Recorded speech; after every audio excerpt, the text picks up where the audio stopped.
साथियों नमस्कार, मैं कमल किशोर कठेरिया असली भारत संवाद से।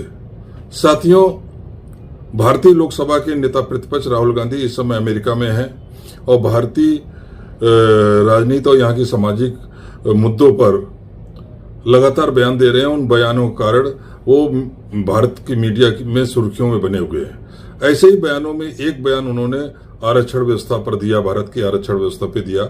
जॉर्जिया यूनिवर्सिटी में दिए गए अपने साक्षात्कार में उन्होंने ये कहा, जब उनसे पूछा गया कि आरक्षण व्यवस्था कब तक चालू रहेगी, तो उन्होंने ये कहा कि आरक्षण व्यवस्था कब खत्म हो सकती है, इस पर अपनी राय दी। और इस बयान के बाद जहां एक और भाजपा ने उन पर आक्रमण किया, उन्हें आरक्षण विरोधी बताया और ये बताया कि यदि कांग्रेस सत्ता में आती है तो वो दलितों पिछड़ों को दी हुई आरक्षण व्यवस्था समाप्त कर देगी। वहीं बसपा प्रमुख मायावती ने भी कांग्रेस के पुराने इतिहास को दोहराते हुए राहुल गांधी को आरक्षण विरोधी करार दिया। खैर, मैं इस समय मायावती क्या बोल रही है और भाजपा क्या बोल रही है उस पर मैं नहीं जाना चाहता, न ही मैं कांग्रेस के पुराने इतिहास में जाना चाहूंगा। मैं केवल अपने को राहुल गांधी का जो वर्तमान बयान है वहां तक सीमित रखते हुए ये बताने का प्रयास करूंगा कि क्या राहुल गांधी का बयान आरक्षण व्यवस्था के विरोध में है, क्या उन्होंने वाकई ऐसा कहा है कि वो आरक्षण को समाप्त करना चाहते हैं। बाबा साहब अम्बेडकर ने जो आरक्षण व्यवस्था दी है अनुच्छेद 15(4) और अनुच्छेद 16(4), उसकी जो भाषा है उसके तहत क्या राहुल गांधी का बयान आरक्षण विरोधी माना जाना चाहिए, इस बात का मैं विश्लेषण करने का प्रयास करूंगा। लेकिन उससे पहले राहुल गांधी ने क्या बयान दिया, इसको हम सुनने का प्रयास करेंगे। We will think of scrapping reservations when India is a fair place, and India is not a fair place. Rahul Gandhi का बयान एक बार फिर से सुनते हैं। We will think of scrapping reservations when India is a fair place, and India is not a fair place. Rahul Gandhi के बयान पर ध्यान देने पर यह स्पष्ट हो रहा है कि वह यह कहने का प्रयास कर रहे हैं कि आरक्षण व्यवस्था समाप्त करने के बारे में सोचा जा सकता है यदि भारत की जमीन, भारत की परिस्थितियां निष्पक्ष हों, सभी के लिए एक समान हो। चूंकि और वो ये भी कहते हैं कि लेकिन भारत एक निष्पक्ष जमीन नहीं है, मतलब यहाँ की परिस्थितियां निष्पक्ष नहीं है, यहाँ पर जाति और धर्म के आधार पर भेदभाव है। इस बयान के साथ हमें उनका बयान का दूसरा हिस्सा भी सुनना चाहिए, जिसको जोड़कर ही पूरे बयान को देखा जाना चाहिए। Problem is that 90% of India is not able to play, right? Go through the list of every single business leader in India. And I've done it. Show me the tribal name. Show me the Dalit name. Show me the OBC name. Out of the top 200, I think there's one OBC. They're 50% of India. So we're not treating the symptom. That's the problem. Rahul Gandhi के यदि पूरे बयान को यदि देखा जाए, दोनों भाग को जोड़कर देखा जाए, तो ये स्पष्ट है कि वो दलितों, आदिवासियों और पिछड़ों की जो भारत के आर्थिक विकास में जो दयनीय स्थिति उसके ऊपर भी अपना सबका ध्यान केंद्रित करना चाह रहे हैं और ये बता रहे हैं कि किस प्रकार से वो इस क्षेत्र में बहुत अधिक पिछड़े हुए हैं। और इसीलिए वो कहते हैं कि जब तक वो फेयर प्ले वाली स्थिति नहीं आती, मतलब निष्पक्ष स्थिति नहीं आती है, लोगों के साथ जाति और धर्म के आधार भेदभाव नहीं होता है, भेदभाव समाप्त नहीं होता है, तब तक आरक्षण व्यवस्था समाप्त नहीं हो सकती है। अब देखिए, ऐसा तो कोई कह नहीं सकता कि बाबा साहब अम्बेडकर ने जो आरक्षण व्यवस्था दी वो अनादिकाल के लिए दी है। उन्होंने जो अनुच्छेद 16(4) इस संदर्भ में ज्यादा स्पष्ट बताता है, उसकी लैंग्वेज को पढ़िए।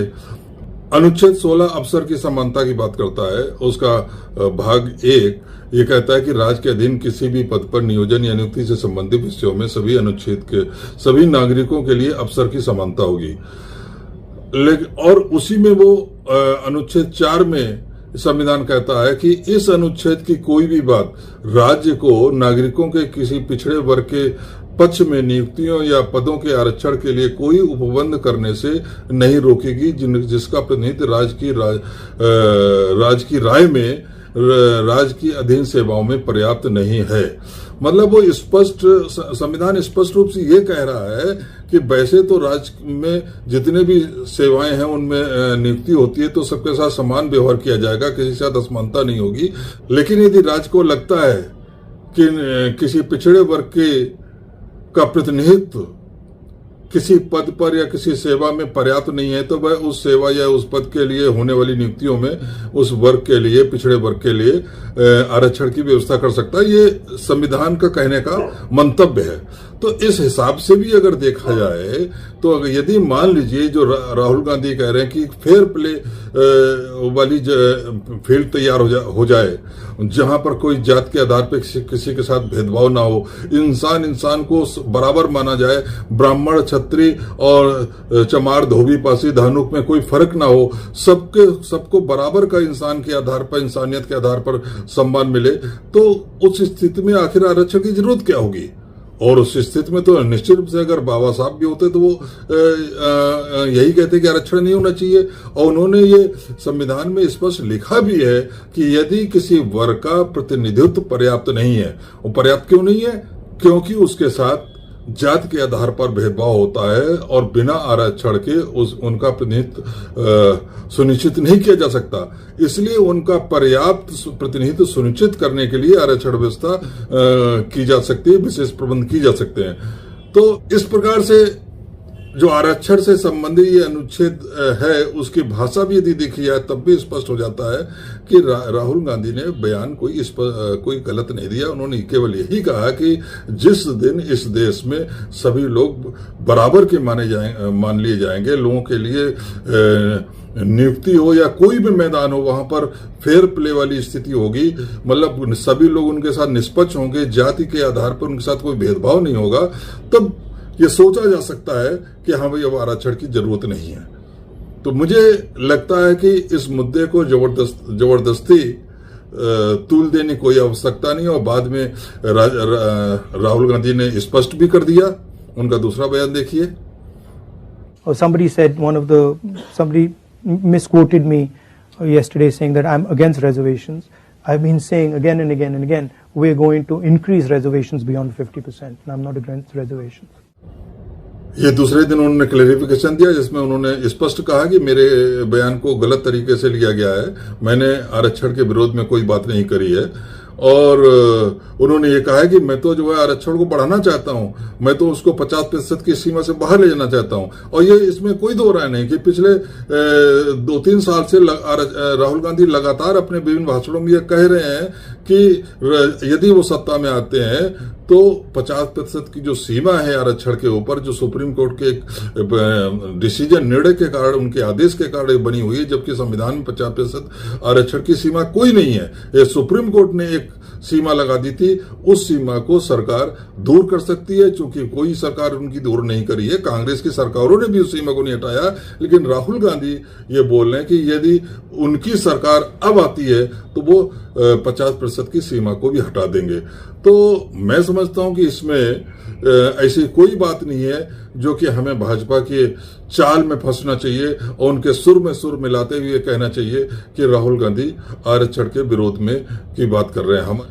बल्कि हमारा पूरा ध्यान भाजपा की आरक्षण विरोधी नीतियों पर केंद्रित होना चाहिए। वो किस प्रकार से छल और प्रपंच का सहारा लेकर आरक्षण को कमजोर करने का प्रयास कर रहे हैं, उस पर हमें ध्यान देना चाहिए, न कि उनकी चाल में फंसकर हमें विपक्ष को कमजोर करने का अनजाने में प्रयास हम करें। इस पर हमें सतर्क रहने की आवश्यकता है। जय भीम, जय संविधान।